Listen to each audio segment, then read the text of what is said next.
Hey everyone, it's Ryan here. So it's a few days late because currently it is 4:15 in the morning on technically Thursday now.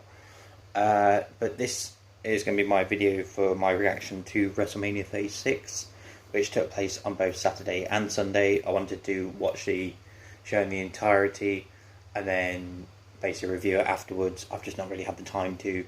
I've also figured out recently that when I did my WrestleMania predictions video that it's sort of messes up my internet. Like when I start uploading, like everything just disconnects and just can't handle it. So that's why I'm doing it now, because that way I'm not really doing anything. If anything, I'll probably be going to bed afterwards. But I'm going to go through my basically review of the night. Well, nights, because it was two of them. So after I made the video, like I did a video like this on the Saturday night, not Saturday night, on the Friday night, cut to Saturday morning, and they go and add two more matches on, because, there wasn't enough matches on WrestleMania already, so there was 18 matches in total. I didn't bother making my predictions on them. One of them made sense as to why it's there, the other one did not. 4 matches on the show had no real purpose to be on there, to be honest with you. But I'm going to go through I'll try and remember what the matches are. I'll probably just quickly put the card up here so I can just make a note of it. So night one, the first pre-show match, which actually makes sense. I actually quite like that they did this. It was Drew Gulak versus Cesaro.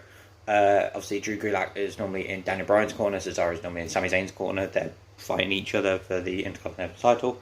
I watched bits of it because, again, it was a pre-show, so I wasn't paying too much attention. It was a very good match from what I watched, like very technical. I really hope they do push Drew Gulak now that after WrestleMania, Daniel Bryan's basically self-isolating for a while. Maybe they can push Drew Gulak a bit, maybe, as the next,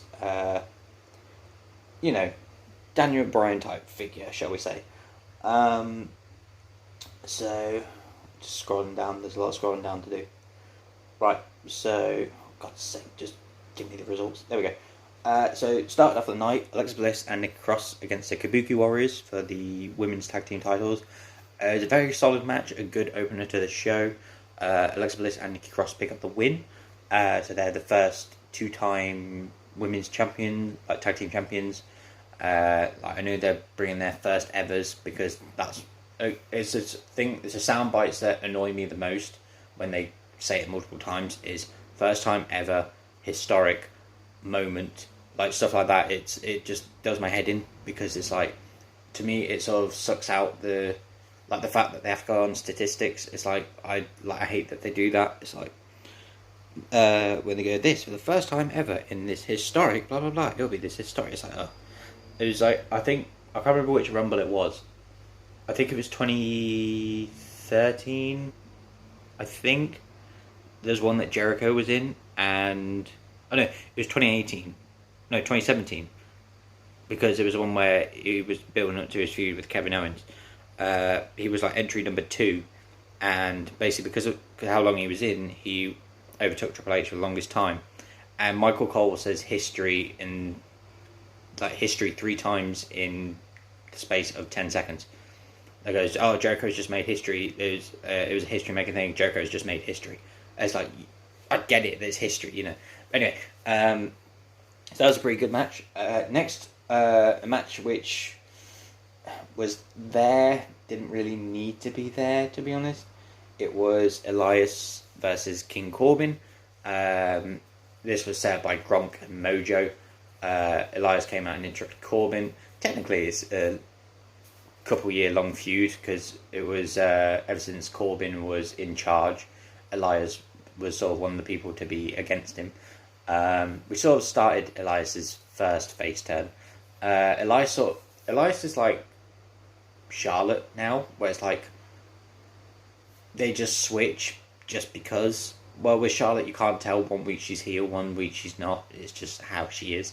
But with this one, King Corbin's trying to get the ref to basically count to 10, so he wins by forfeit. Elias comes out. Basically, he's got a bad shoulder, and that's it. From falling from the thing, wherever it was. And he comes out with his guitar, hits Corbin with the guitar. They get in the ring, have the match. Very back and forth. Elias ends up winning. But Corbin tries to pin him while he's holding the ropes. The referee sees it. And then Elias rolls up. King Corbin holds it tight, but the ref moves to the other side so it doesn't sit. So basically, Elias gets a lucky win over King Corbin at WrestleMania. Great way to get your revenge. Again, I didn't care too much for this match because it wasn't WrestleMania worthy. Regular pay-per-view, yes, but WrestleMania, not so much. We've got Becky Lynch defending her Raw Women's title against Shayna Baszler. She comes out in the big truck, or lorry truck, whatever, that she came out in a couple of weeks ago on Raw, which was a bit odd. You'd think they would have saved that for WrestleMania. But she comes out in that. Shayna Baszler comes out, I think, before her. It's a very back and forth match. Shayna Baszler constantly trying to choke out Becky Lynch. Becky Lynch trying to put the disarmer on multiple times. It was mostly good. The ending just disappointed me because they built up Shayna Baszler to be this unstoppable force. She literally single-handedly eliminated every woman in the Women's Elimination Chamber match to earn the number one contenders title match. She'd been choking out Becky Lynch multiple times. To me, she's now female Samoa Joe.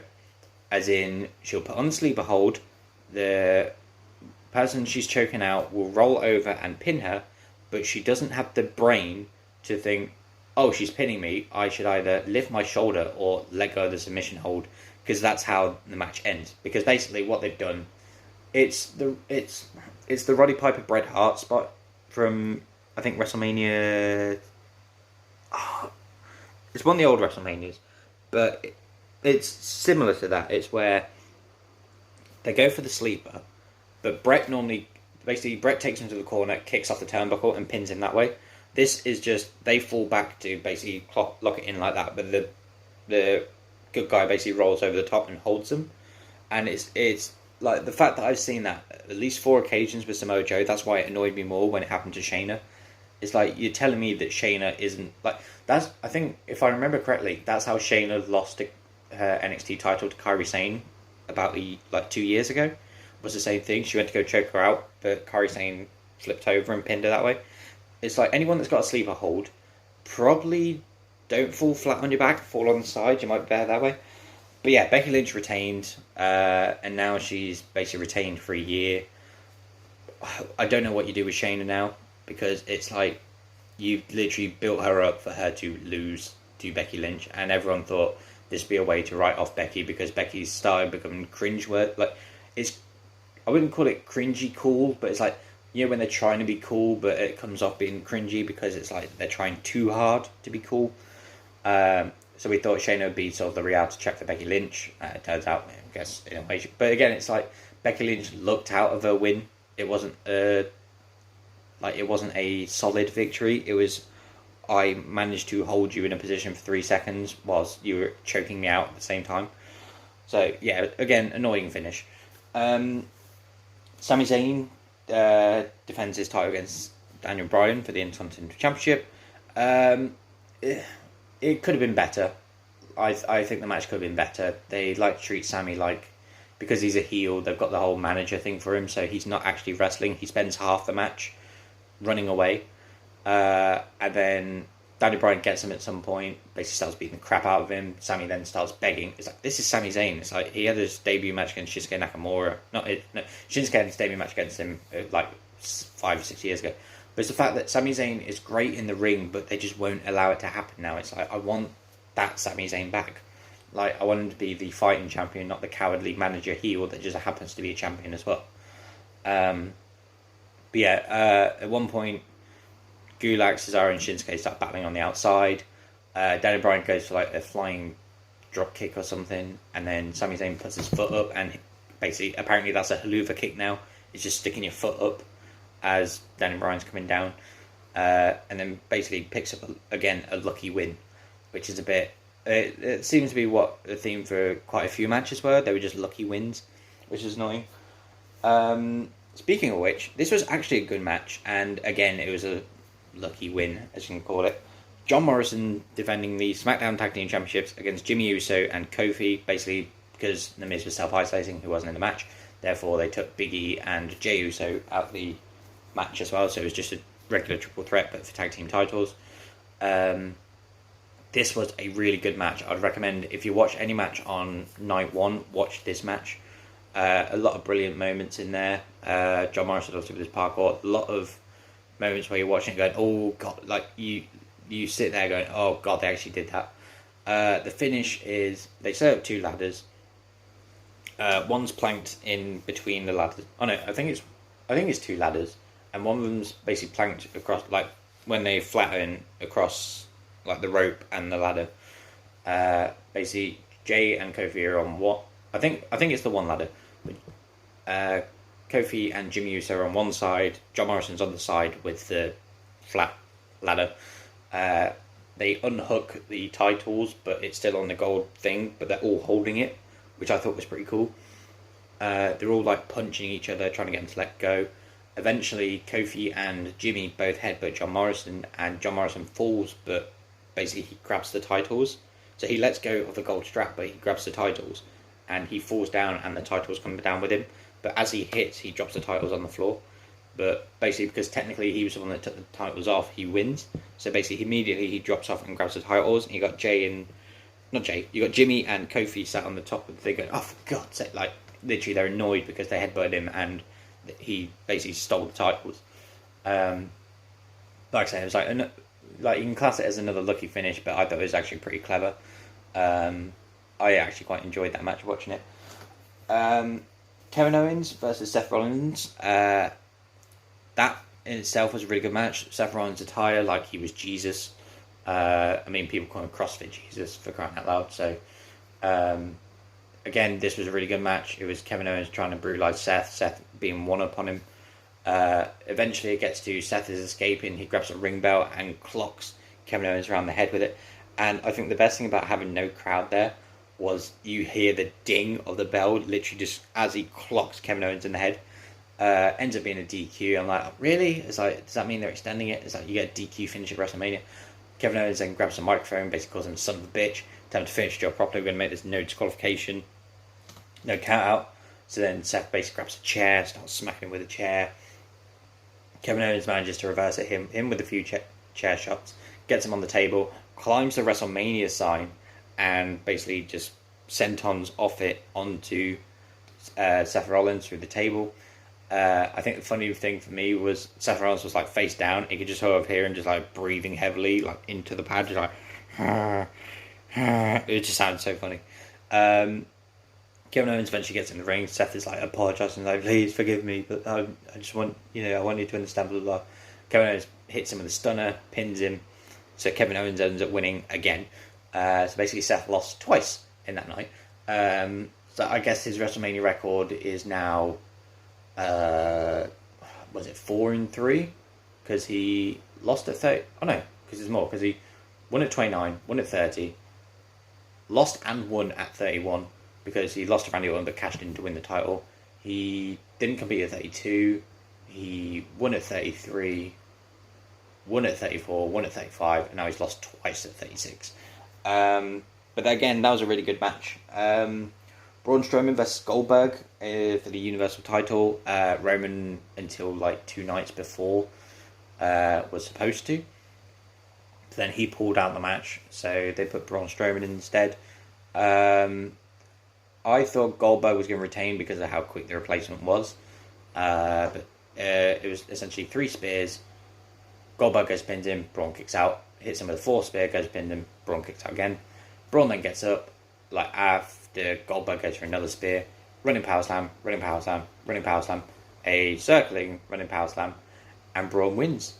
And after, 3 years? Like 4 years of being on the main roster, and I think it was like 7 or 8 failed attempts at getting the world title, he finally wins it at WrestleMania.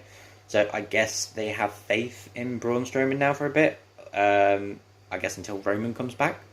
But yeah, it was like, considering his sort of controversy over the weekend, I'm half surprised, half not surprised that they're given the title. Basically, he got in a bit of controversy because he basically said for indie wrestlers that can't afford to basically keep doing that, maybe find another job, which in a way makes sense, but again, it's not easy to find a job with the current situation. And it's like, wrestling's their passion. It's like, because he's also in wrestling, you'd think he would be a bit more supportive for other wrestlers. But I think Braun was one of those ones that came through the business, not through the independent circuit, hence why he has a different view on it, I guess. But yeah, Braun's Universal Champion. I think it should have happened a couple of years back. But I'll be interested to see what they do with him now. But yeah, Braun's the WWE Champion. No, Braun's the Universal Champion, sorry. So it should be interesting. So obviously he's got the big blue belt. Which I'm glad the WWE title is not a big red belt. But yeah, there you go, Braun's Universal Champion. And then finally, I personally thought this was a great match. It's one of those things where it's like, you call it a match, but it's more of a spectacle. You know, it's like, even up to the point they didn't explain what the rules to it was. It was just a boneyard match, and for weeks everyone was like, what the hell is a boneyard match? I don't know.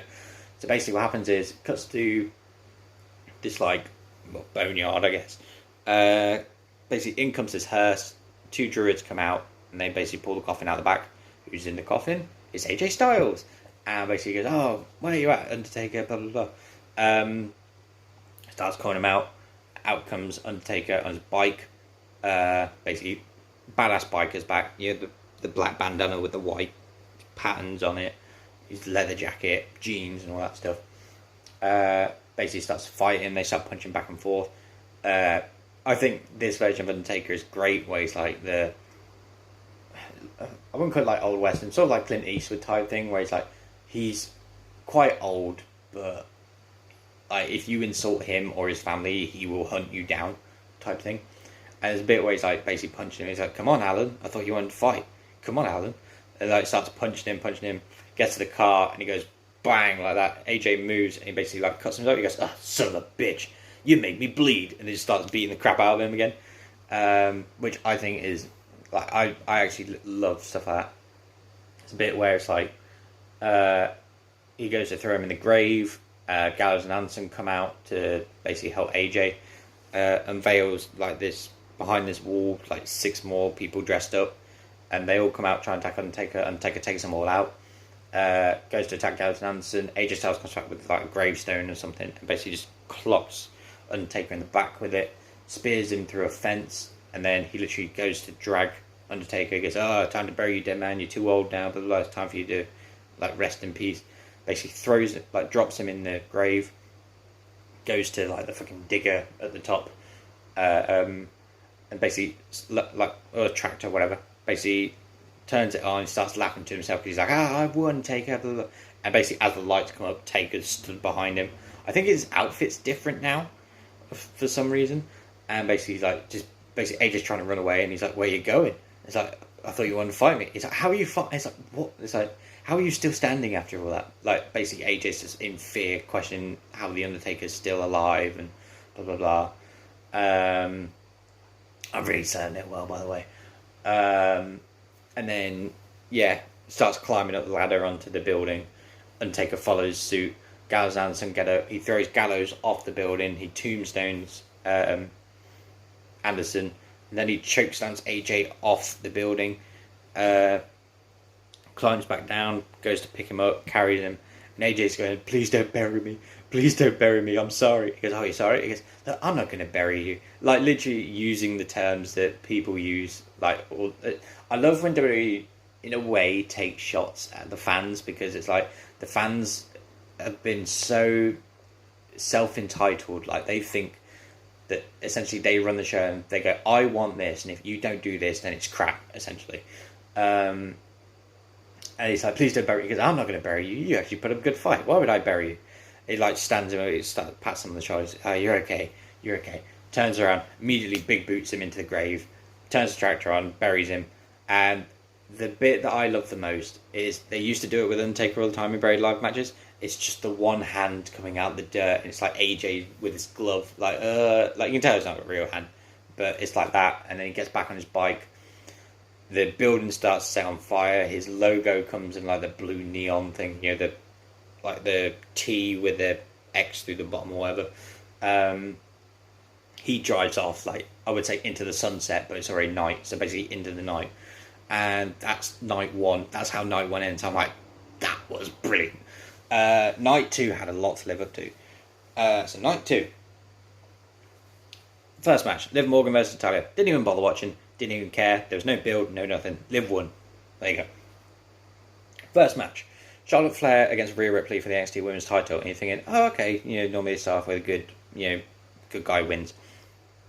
I thought this would have been a great way for Rhea Ripley to basically solidify how good NXT is and the fact that she's the champion, therefore, if she beats Charlotte Flair, then you know just how good she is. This was another annoying finish for me because Charlotte won. And I like Charlotte as a competitor. I just hate the fact that she wins almost all the time. She very rarely puts someone over. And normally the only time she does is because they've messed up on their half by making Charlotte win, i.e. Becky Lynch with the whole man thing. The whole point was Becky should have won at SummerSlam, but they threw Charlotte in there, Charlotte won. Everyone hated her. So then Becky turns on her, and immediately everyone loves Becky. And then it's literally stuff like... And then it was the fact that she'd already been an 11-time women's champion. She's now a 12-time women's champion. She's been NXT Women's Champion now for the second time, which I guess is interesting because it puts the stock up and now she has more potential people to face. But to me, it was like, it would have been so much better if Rhea Ripley beat Charlotte Flair, because now it's literally got Charlotte going, oh, that was the best of NXT, then why do I want to be your champion if I know I'm going to beat all your superstars? It's a bit... it just didn't sit well with me having Charlotte win that. I think Rhea should have won. But again, this could just be me speaking too soon. I guess we'll see what Charlotte does with the NXT title.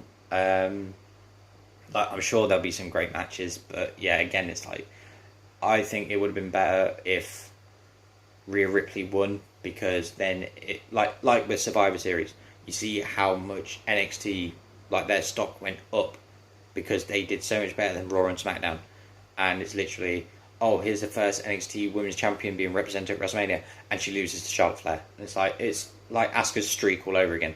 We had this unbeatable force of Asuka. She's beaten Becky Lynch, she was beating Alexa Bliss, she was beating like every single person. Gets to Charlotte Flair, Charlotte beats her. And Asuka just went on a downward spiral after that. And even now, she's sort of like, with the women's tag titles, she's still a bit of an afterthought. It's like, this is Asuka. This is the one that was NXT champion for what, 500 and something days now or something? Like 500 and something days? And she only lost it, like, she didn't even lose it. She just had to relinquish it because she was injured. And she was going up to the main roster. But yeah, for them to lose to Charlotte Flair, it's like, I'm worried what's going to happen to Rhea if Asuka is anything to go by. But yeah, Charlotte won. I guess we'll just wait and see what happens. Right, and a match that no one cared about because it had no purpose, it had no build. Aleister Black versus Bobby Lashley. It was an alright back and forth match, lasted 7 minutes. The finish is Bobby Lashley goes for the weird, he's got him on the shoulder and he does that weird rotate thing. But basically Lana gets on the rope and tells him to go for a spear. So he goes for a spear and gets hit with a black mass, and Aleister Black wins. The story is after the match, Bobby Lashley has a look of frustration towards Lana because he feels he would have had it won if he didn't listen to Lana. And basically that's played upon on Raw. He says, oh, maybe I need a new manager or a new wife. So basically they're pushing the divorce segment, because my guess is their idea of the whole Bobby Lashley-Lana Rusev thing just went down the drain, like most things they do. So yeah, Aleister Black won that match. Next, probably the match with the best build, or one of the best builds going into the night, is Otis versus Dolph Ziggler. Basically Dolph and Sonya.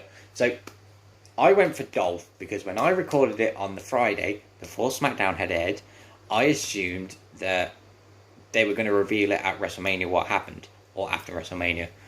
They revealed it on that night, so I would have wanted to change my prediction for this one for Otis to win, because they revealed that Sonya and Dolph were behind it, like I called when Dolph showed up, and so, like the whole, like Tucker goes to Mandy and asks him about the text, and Mandy's like, "What text?"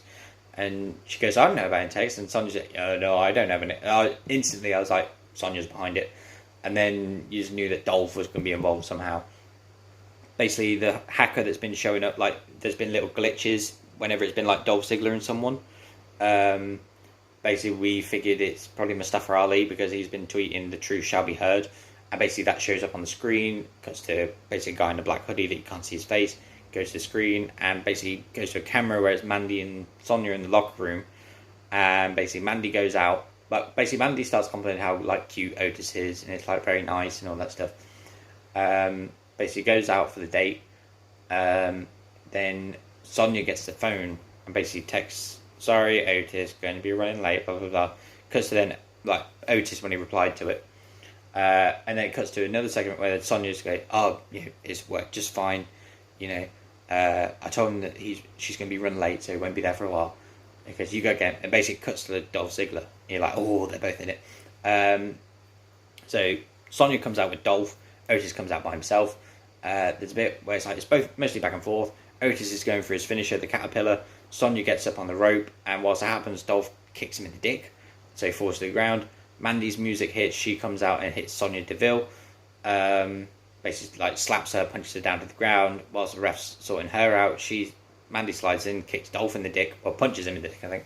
And then Otis hits the Caterpillar and wins.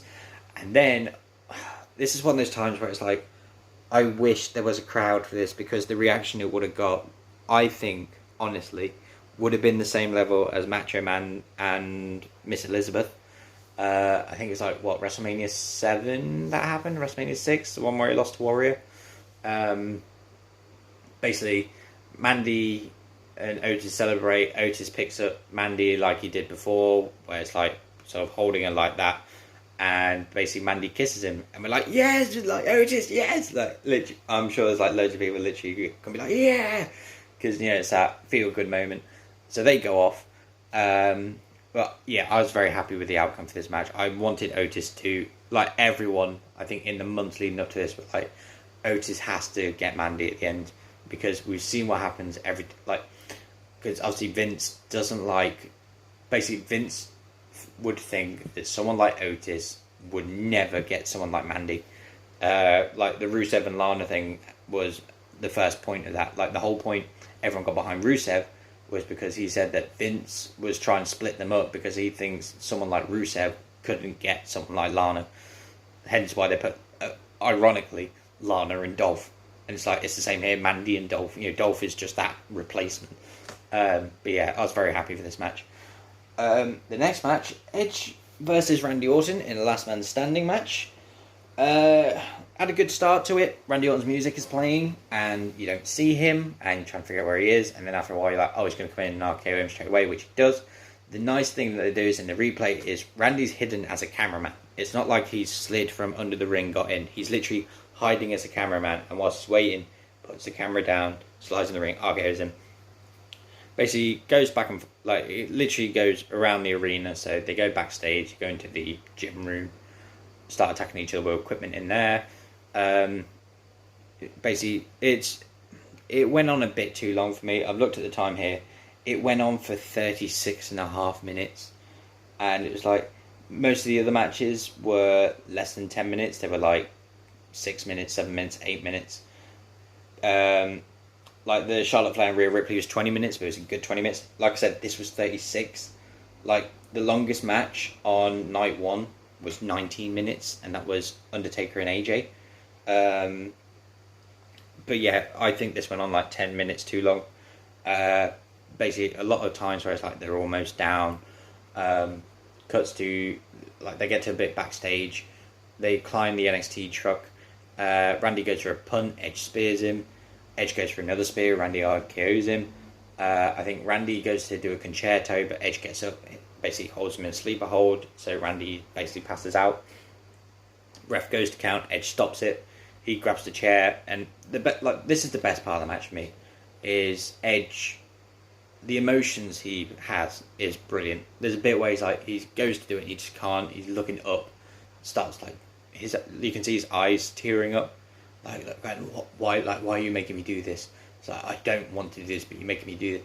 And then like he just overcomes with rage and just basically concertos Randy, and then basically there's 10 count. Edge wins. He's still emotional over it, but he finally wins over Orton. Finally hits him with concerto.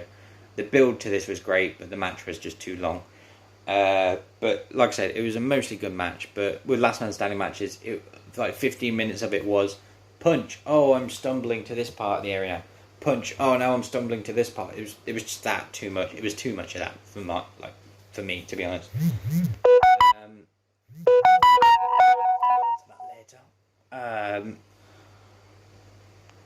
Then it's the street. So this is the thing that I was talking about where it's too long. So that match was 36.5 minutes. The next match was 6 minutes and 20 seconds. It was the Street Profits defending their tag team titles against Angel Garza and Austin Theory. Andrade decided to self-isolate, or I think he was injured, so they replaced him with Austin Theory. So this was a match that was sort of just thrown together at random. Again, no build to it. It was just they just needed them on the show somewhere. It was a mostly alright match. I think the finish is... I think Austin Theory hits his finisher on Angelo Dawkins, but Montez Ford makes a save with his Frog Splash finisher. So as he does that, Angelo then rolls over and pins him. So they win and retain the titles. And then Austin Theory, Angel Garza, and Zelina Vega all attack them after the match. Zelina Vega even hits Montez Ford. Then Bianca Belair comes out to make the save. So Bianca Belair is now up on the main roster. Would have been a nice way to make a debut, especially with the crowd, would be for Bianca Belair to show up. But yeah, they then stand tall at the end. Bayley defends her SmackDown Women's Championship against Lacey Evans, Naomi, Sasha Banks, and Tamina. A lot of good moments in there. Tamina gets eliminated first when they all hit their finishes on her and pile up on her to pin her all at once. Naomi is the next to go after Sasha and Bayley team together. There's a bit like it's one of those things where it's like you can tell what they were going for, but if you watch it properly, it makes no sense.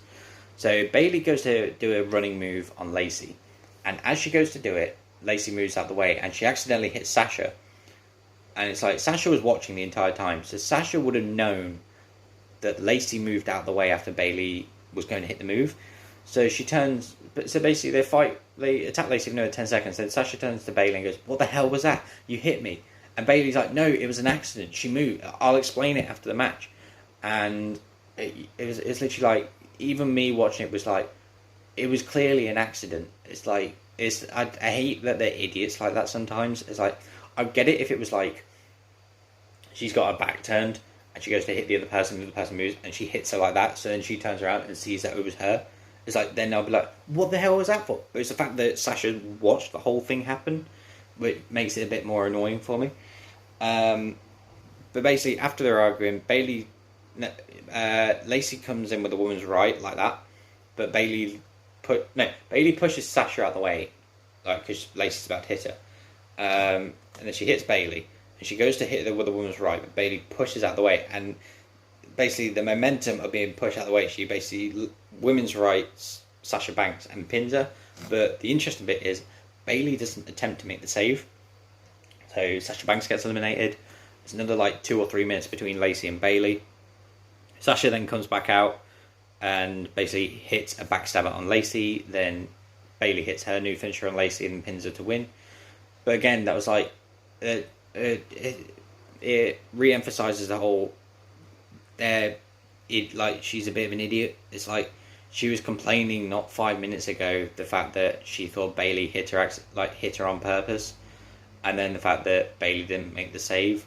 So then Sasha then comes back out and helps her anyway, and it's like, but Bayley retained, which I was fine with. I prefer Bayley being the champion over Sasha Banks, to be honest, and I feared that they were going to go with Sasha Banks. Now, for me, the best match of the nights. Again, can you really call it match? Probably not, but I think it was perfect for what it was. The Fiend, Bray Wyatt against John Cena.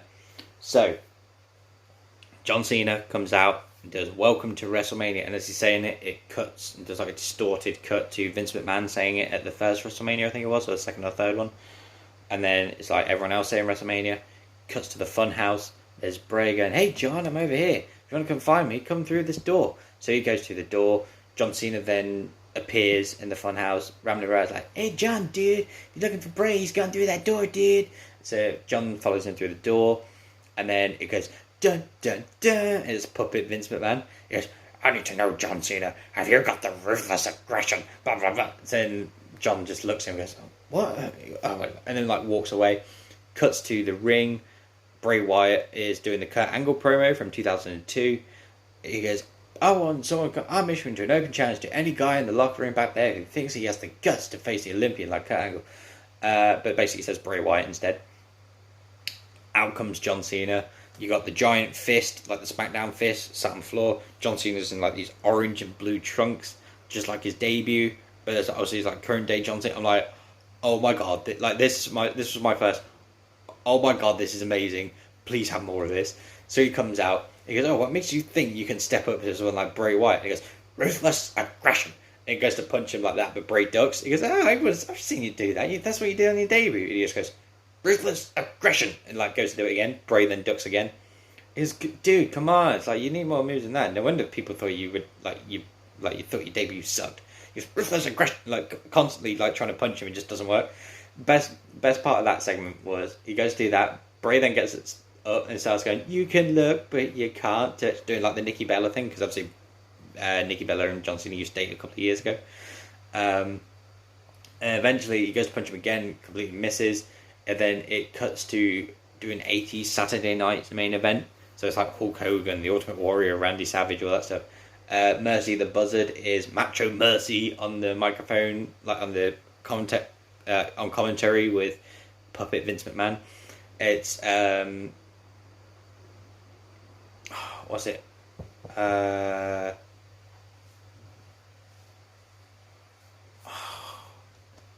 Yeah, it's Bray Wyatt. He's got like the cage thing behind him. He's like, "Well, what you gonna do, brother, in that tag match when me and my tag partner?"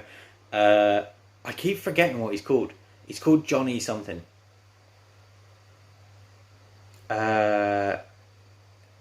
It's Johnny something meat. It begins with an L. But yeah, it's so funny because it's literally John Cena comes in, he's just constantly pumping iron. It's like, "Yeah, that's what we're talking about, brother. We're gonna face them in a tag match, and they're not gonna know what hit them." Like basically it's cliche 80s promo, and basically apparently the hidden message behind that one is John Cena's like bodybuilding career that he used to have like before wrestling. And basically starts pumping iron that much to the point his arms don't work anymore. He goes to like swing punches and it doesn't work. He starts doing that. It then cuts to was it? I think it's WrestleMania 30, and it's John Cena trying to. Oh no, it's basic thugonomics. So he comes out as rapper gear. He's like in the New York Yankees stuff, which people have hinted to. It's like last year's Mania where he didn't compete, but he dressed as New York Yankees. Or it's a slight hint at the Punk, like during the Punk and Cena feud in 2011, the whole pipe bomb thing. Like a few weeks later, that basically CM Punk says John Cena has become the thing he hates most. He's become the dynasty. It's like, you become what you despise. You become the New York Yankees, and then that's when he like flips at him. And then he basically comes out, does a rap, insults Bray Wyatt, and like. Basically, the fact that Husky Harris is fat and it's a weight he can manage, and blah, blah, blah. Bray then goes to microphone. He's like, "Yeah, John, you do all these rhymes, but it turns out you're just a bully. You say all these things, and you're just harsh to all these people, and like you're supposed to have people look up to you, and all you're doing is insulting every single person you get." And it's like, John Cena does another promo, goes to hit him. Basically, Bray disappears. He's like, does that, like, "Oh, my chain's gone." Basically, Bray wraps up the chain around his fist, punches John Cena, so then he's knocked out. Next thing you know, cuts to bloody NWO of all things. Bray's pretending to be Eric Bischoff, and he goes, "Oh, let me introduce you to Hollywood John Cena." Out comes John Cena, black and white, wearing black guitar with the WCW World Championship going, ding, ding, ding, ding. Oh yeah, like literally just I was literally watching it like, what the hell is this? But it's fantastic. He then comes out again. I think he goes to attack him, but doesn't work. Then cuts to Bray Wyatt doing his old promo, like WrestleMania 30 time, when it was like the Hawaiian shirt, the trilby, sat in a chair going, John, I'm going to give you the chance again to rewrite 6 years ago. I'm going to let you do the right choice this time. Basically gives him the steel chair because, like, he in at WrestleMania 30, it's like, you're there, you're talking about how you listen to the people, but you weren't listening that night, were you, John? And everyone's literally going, he's got the whole world in his hands, like, as braided. And it was like, he basically gives him the chair. He's like, do it, John. It's like, do it for the fans, like, do it for the people. And basically doesn't hit him with the chair. But he gives him the chance to again in this match. And he goes to do it. He literally goes to swing for Bray and he moves. And then he goes to charge at him, takes him down, starts punching him like that. Bray's like that, covering up. He's like laughing to himself. And like you can see the rage in John like that as he goes more and more. And then he realises it's Huskus the pig that he's been punching. He just gets up. He's like, what? Like literally, he's like questioning what he's done. Survivor Fights the puppet. He's like, what? I don't know what came over me. Fiend shows up behind him. Mandible Claw, Sister like the best part. This is the best part for me.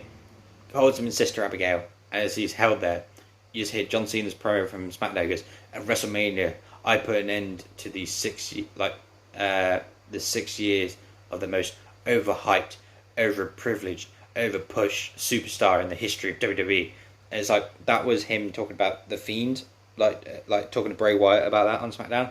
But the whole time, it's on John Cena, and it's John Cena talking about himself. I was like, I was literally like, that was perfect. Sister Abigail, Mandible Claw again, holding him down. Bray Wyatt then counts to 3. So technically, I guess the Fiend wins, and then John Cena disappears. And funnily enough, you can't see him anymore. And watching that, I was like, literally Titus's response at the end was mine. I was like, oh my god. But like his thing was, I don't know what I just saw, but I was like, I know exactly what I saw, and that was amazing. It's one of those things where it's going to have divided, like it's going to have a divided review of it, because if you understand John Cena, like if you know about John Cena's career and everything to do with it, then this is an amazing, I would call it match, but but for what it is, it's an amazing, I forgot what the word that I used before. For what it was amazing, because it's literally, the story is apparently it's John Cena as big as it is, having a bad debut, his bodybuilding career, never turning heel, not listening to the fans and like the fans booing him, and then it was literally just like all the little things were just there, like all those little messages. But if you don't understand the career of John Cena, you don't watch wrestling that often, this would have just been bizarre. And it would have been like, when you try and explain why you watch wrestling and like you go to show someone something, but then it's like it's always a weird cringy thing, and you're like, I swear it's not like that all the time. But this was like a good one of it, whereas like I could watch that again, no problem. I thought it was brilliant for what it was. They definitely took advantage of the fact that there was no audience, because I think if there was an audience, people would start booing it, sort of like House of Horrors. I thought that for what it was incredible. And then the final match of the night, Drew McIntyre versus Brock Lesnar for the WWE Championship. So Drew hits Claymore straight away. Brock kicks out at 2. Brock then hits a few German suplexes. F5. Drew kicks out at 1. Which was an even bigger deal. Like if it was just 2, then you're like, okay, fair enough. But the fact they kicked out at 1 was great. Brock hits another F5. He kicks out at 2 again. Brock hits another F5. He kicks out at 2 again. He again goes for a 4th one, but Drew counters it. Claymore, another Claymore. Brock's like on one knee. He goes, "You look at me when I kick your head off." He looks up. Claymore again. 1, 2, 3. Drew McIntyre is your WWE champion. Again, it's one of those moments where I wish there was a crowd there, because if you look at the reaction at the Rumble for when he won and when he eliminated Brock, you can imagine what the reaction would have been when he won. But Drew is the first ever British WWE champion, and I couldn't be more happy as a Brit myself to have Drew McIntyre be that champion. There's a brilliant moment where he goes to the camera and he reaches out and goes, "I feel you, thank you very much." Because in one of the promos he says, "I know the scenario is different, but I know you're all out there supporting me and you're with me." And to have him do that, for a lot of people, it's him breaking the fourth wall, so it's going to be a bit murky, especially for people backstage. But I think that was necessary for the fact that he literally says, "I know it's going to be different because there's no one there." And the night ends with Drew as your WWE champion. And like I said, night 2 was much better than night 1. It had the more good match, it had a lot more better matches. The only one was the Last Man Standing, went on a bit too long. I think night 1 had a few good matches, but it sort of soured as it went on.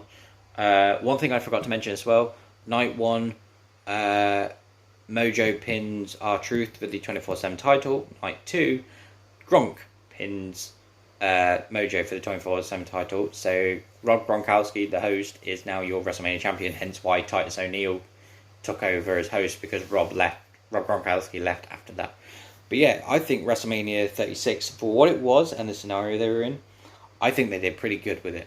And I think they got better over the nights. They could have got rid of some of the matches. They didn't need 18 matches. I think 12 would have been fine. There are 6 matches on there that you could get rid of, to be honest with you. But like I said, other than that, it was a really good WrestleMania. It's been one of my favourite WrestleManias recently because I can remember a lot about it. The Boneyard match, the Firefly Funhouse match are amazing.